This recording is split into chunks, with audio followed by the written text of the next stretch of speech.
చంద్రబాబు దార్శనికతతో రాష్ట్రాన్ని సంక్షోభం నుంచి గట్టెక్కిస్తున్నారని గృహ నిర్మాణ సమాచార పౌర సంబంధాల శాఖ మంత్రి కొలుసు పార్థసారథి అన్నారు. వైసీపీ హయాంలో పడిపోయిన జీఎస్డీపీని తిరిగి పెంపొందించేలా కృషి చేస్తున్నారని చెప్పారు. గత ప్రభుత్వ హయాంలో గృహ నిర్మాణంలో జరిగిన అనేక అవకతవకలపై విజిలెన్స్ విచారణ కొలిక్కి వచ్చిందన్న ఆయన త్వరలోనే చర్యలు ఉంటాయని స్పష్టం చేశారు.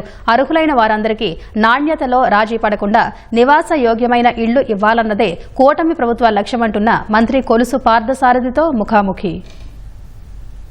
రాష్ట్రంలో కూటమి ప్రభుత్వం అధికారంలోకి వచ్చి ఏడాది కావస్తోంది. సమాచార పౌర సంబంధ శాఖ మంత్రిగా కాకుండా గృహ నిర్మాణ శాఖ మంత్రిగా కూడా రాష్ట్రంలో వివిధ రకాల సంక్షేమ అభివృద్ధి కార్యక్రమాల విషయంలో ఏ విధమైనటువంటి పురోగతి సాధించింది అనే విషయాన్ని ఆ శాఖ మంత్రి కొలుసు పార్థసారథి గారు మనతో ఉన్నారు. ఆయన అడిగి తెలుసుకుందాం. ఈ ఏడాది కాలంలో మా ప్రభుత్వం, మా అధినాయకుడు శ్రీ చంద్రబాబు నాయుడు గారు విధ్వంసమైన వ్యవస్థల్ని గాడిని పెట్టడానికి, విధ్వంసమైన ఆర్థిక పరిస్థితిని చక్కదిద్దడానికి అత్యంత ప్రాధాన్యతనిస్తూ రెగ్యులర్ గా ఏదైతే అభివృద్ధి కార్యక్రమాల నుండి సంక్షేమ కార్యక్రమాలు జరగాలో వాటన్నిటిని కూడా ముందుకు తీసుకెళ్లారని చెప్పేసి మనం చేస్తా ఉన్నారు. 2014-2019 సమయంలో 13.5% ఉన్న జిఎస్డిపి, ఆ తర్వాత వచ్చిన ప్రభుత్వం, ఆ ప్రభుత్వం చేసిన విధ్వంసకరమైన పరిపాలన మూలంగా జీడిపి 10% పడిపోయింది. తద్వారా ఈ రాష్ట్ర ప్రజలు, ఈ రాష్ట్రం చాలా కోల్పోయిందని చెప్పేసి కూడా చెప్పక తప్పదు.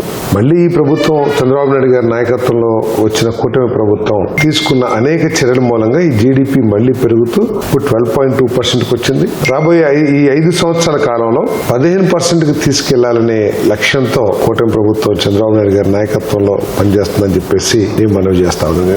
గతంలో కూడా మీరు మంత్రిగా పనిచేశారు. ఏడాదిలో మీకు ఏ విధమైనటువంటి అనుభవాలు ఏడాది పరిపాలనలో అనిపించింది? యాక్సెసిబిలిటీ ప్రజలకి, అలాగే అటు ముఖ్యమంత్రికి వీళ్ళకి వెళ్లడంలో ఎలాంటి సౌకర్యం లభించింది? నియోజకవర్గానికి కూడా మీరు చేసినటువంటి మంచి కార్యక్రమాలు కానీ ఇవేం చేశారు? ఉపాధి లభించడానికి గత ప్రభుత్వం ఏమన్నా ప్రయత్నాలు చేసిందా?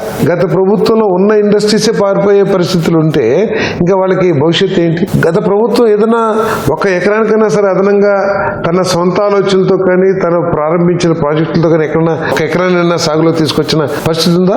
రూపాయి కూడా ఈ ఓఎండ్ఎం ఆపరేషన్ మెయింటెనెన్స్ కాలాల మీద పెట్టకపోవటం అనేది ఆ ప్రభుత్వం యొక్క దౌర్భాగ్య పరిపాలనకి నిదర్శనం అని చెప్పేసి మనం చేస్తాం. 7 లక్షల కోట్ల పెట్టుబడులు ఆర్సిలరీమెటల్ కానివ్వండి, 500 సిబిజీ ప్లాంట్స్ రిలయన్స్ ఇండస్ట్రీలు కానివ్వండి, ఎన్టీపీసీ కానివ్వండి, బీపీసీఎల్ కానివ్వండి, రాష్ట్రంలో పెట్టుబడి పెడతానికి వచ్చేసారు.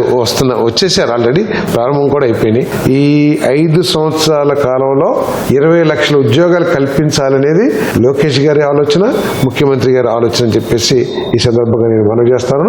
7 లక్షల కోట్ల రూపాయలు పెట్టుబడులే కాకుండా 20,000 కిలోమీటర్లో రహదారులు అభివృద్ధి కానివ్వండి, అదేవిధంగా టూరిజం డిపార్ట్మెంట్ ని ఎంకరేజ్ చేయాలి అనే విధానం కానివ్వండి, వీటన్నిటి మూలంగా ఉపాధి అవకాశాలు, రాష్ట్రం అభివృద్ధి చెందడానికి మంచి అవకాశాలు ఉన్నాయి. అభివృద్ధితో పాటు సంక్షేమాన్ని కూడా అదే స్థాయిలో తీసుకెళ్తా ఉన్నారు. ఏడాది కాలంలో గృహ నిర్మాణ శాఖలో మౌలికంగా మీరు తీసుకొచ్చినటువంటి ప్రధాన మార్పులు ఏంటి? రెండోది 3 లక్షల ఇల్లు లబ్ధిదారులకు అందజేయబోతున్నారు. దీనికి ఉన్నటువంటి ప్రణాళిక 2 సెంట్లు 3 సెంట్లు ఇవ్వాలని చెప్పేసి ఒక నిర్ణయం తీసుకున్నాము. ₹1,00,000 కొత్తగా ఏదైతే 2 PMA 2 వస్తుందో దాంట్లో ₹1,00,000 రాష్ట్ర ఖజానా నుంచి ఇవ్వడానికి ప్రభుత్వం ఒప్పుకుందని చెప్పేసి మనం చేస్తాం. ఈ సంవత్సరంలో ఈ PMAలో మరో 8 లక్షల ఇల్లు పూర్తి చేయడానికి ప్రభుత్వం గట్టి ప్రయత్నాలు చేస్తా ఉంది. గతంలో దాదాపు 3,300 కోట్ల రూపాయలు అదనపు ఆర్థిక భారం అయినా కూడా ఎస్సీలకి 50,000, బీసీలకి 50,000, ఎస్టీలకి 75,000, పీజీటీవీస్కి ₹1,00,000 అదనంగా ఇచ్చి గృహ నిర్మాణాన్ని పూర్తి చేయండి అని చెప్పేసి ఈ ప్రభుత్వం చేస్తుంది. మరి 3 లక్షల ఇల్లు ఈ నెలాఖరికి జూన్కి చేయాలని చెప్పేసి భావిస్తున్నాం. 2,30,000 ఇల్లు దాకా పూర్తి చేస్తాం ఈ సంవత్సర కాలంలో. ఇంకొక 40,000-50,000 కూడా పూర్తి చేస్తామనే నమ్మకంతో ఆ కార్యక్రమాలు సాగిస్తా ఉన్నాం. ఇంకా ఫర్దర్ గా 4-5 లక్షల ఇల్లు సాధించి ఈ రాష్ట్రంలో గృహ నిర్మాణం ఏర్పాటు చేయాలని చెప్పేసి ప్రయత్నం చేస్తున్నాం.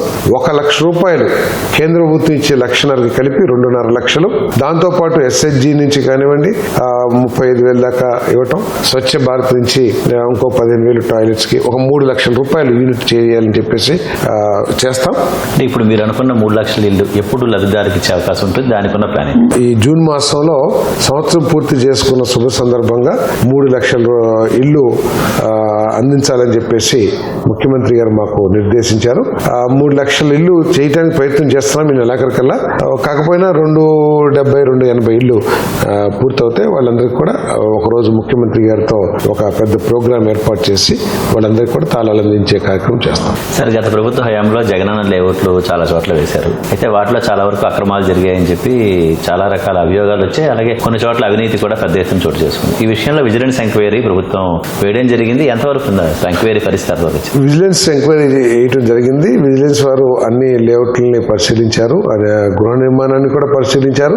ఆ రిపోర్ట్ అంతా కూడా సబ్మిట్ చేశారు. అది ముఖ్యమంత్రి గారి దగ్గర ఉన్నట్లుంది. ఇంకా వారి దగ్గర నుంచి వచ్చిన తర్వాత తదుపరి చర్యలు ఏంటో డిపార్ట్మెంట్ ఆలోచించారు. అంటే ఈ రిపోర్ట్ లో ప్రధానంగా ఏ అంశాన్ని గుర్తించడం జరిగింది? ప్రాథమికంగా ఏ అంశాలు చూశారు? లేఅవుట్ని నిర్ణయించడంలో సెలెక్షన్ ఆఫ్ సైట్స్ కానివ్వండి, లేదా వాళ్ళు పే చేసిన ప్రైస్ కానివ్వండి, ఆ లేఅవుట్స్ లో ఇన్ఫ్రాస్ట్రక్చర్ కోసం చేసిన పనుల మీద కానివ్వండి, క్వాలిటీ విషయం కానివ్వండి, ఇవన్నీ కూడా పరిగణలో తీసుకుని ఇన్వెస్టిగేషన్ జరిగింది.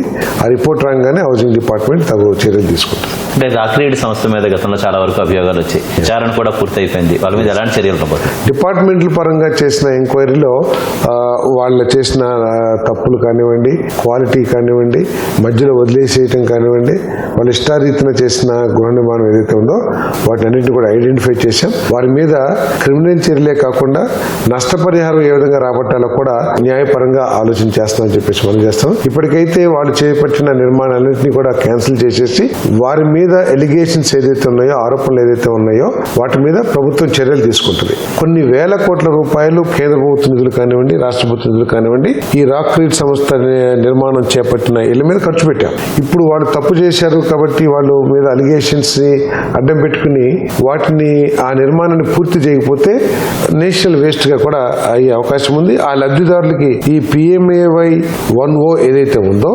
డిసెంబర్ 2024కి క్లోజ్ అయిపోవాలి. కానీ ముఖ్యమంత్రి గారు తన పరపతిని ఉపయోగించి ఆ పరిపాలన మూలంగా బెనిఫిషరీస్ నష్టపోకూడదు అనే ఉద్దేశంతో కేంద్ర ప్రభుత్వాన్ని ఒప్పించి ఈ PMAY 1Oని 2026 మార్చి వరకు కూడా పొడిగించేటట్టు చేశారు.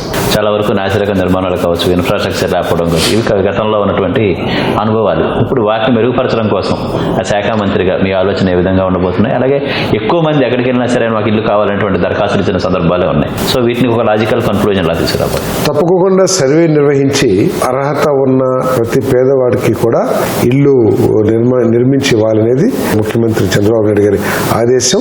దానికోసం ఈ డిపార్ట్మెంట్ పనిచేస్తుందని చెప్పేసి మనం చేస్తాం. సో క్వాలిటీలో ఎక్కడ కూడా కాంప్రమైజ్ అయ్యేది లేదు. గత ప్రభుత్వంలో క్వాలిటీ విషయంలో జరిగిన అన్ని విషయాల మీద కూడా ఎంక్వైరీ చేయించాం, సాంకేతిక వెరిఫికేషన్స్ అన్ని చేయించాం.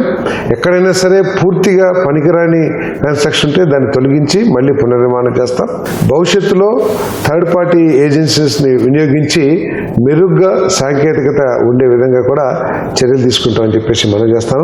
వాళ్ళు ప్రతిరోజు జరిగే నిర్మాణం యొక్క క్వాంటిటీస్ని కానివ్వండి, క్వాలిటీ ఏ విధంగా కడుతున్నారు అనే దాని మీద అబ్జర్వేషన్ కానివ్వండి, అర్హత కలిగిన వాళ్ళే కట్టుకుంటున్నారా లేదా ఏమైనా దుర్వినియోగం జరుగుతుందా అనే విషయంలో కానివ్వండి, అదేవిధంగా వాళ్ళకి పేమెంట్స్ వీటన్నిటిలో కూడా బెనిఫిషరీస్ కి ఎక్కడా కూడా అసౌకర్యం లేకోకుండా చేయాలనే ఆలోచనతో సాఫ్ట్వేర్ ని కూడా డెవలప్ చేయించాలని చెప్పేసి కూడా ప్రయత్నం చేస్తున్నాం. ఎక్కడ కూడా ఇబ్బంది లేకోకుండా అర్హత ఉన్న బెనిఫిషరీస్ అందరికీ ఇల్లు ఏర్పాటు చేయించాలని చెప్పేసి ఈ ప్రభుత్వం కృత నిశ్చయంతో ఉందని చెప్పేసి మనం చేస్తాం. అర్హులైన అందరికీ ఇల్లు అందించే విధంగా సాంకేతిక పరిజ్ఞానాన్ని వినియోగించి ఇళ్ల నిర్మాణాల స్థితిగతులను ఎప్పటికప్పుడు పర్యవేక్షించే విధంగా అవసరమైన సంస్కరణ చేపడతామని రాష్ట్ర గృహ నిర్మాణ సమాచార శాఖ మంత్రి కొలుసు పార్థసారథి చెప్తున్నారు.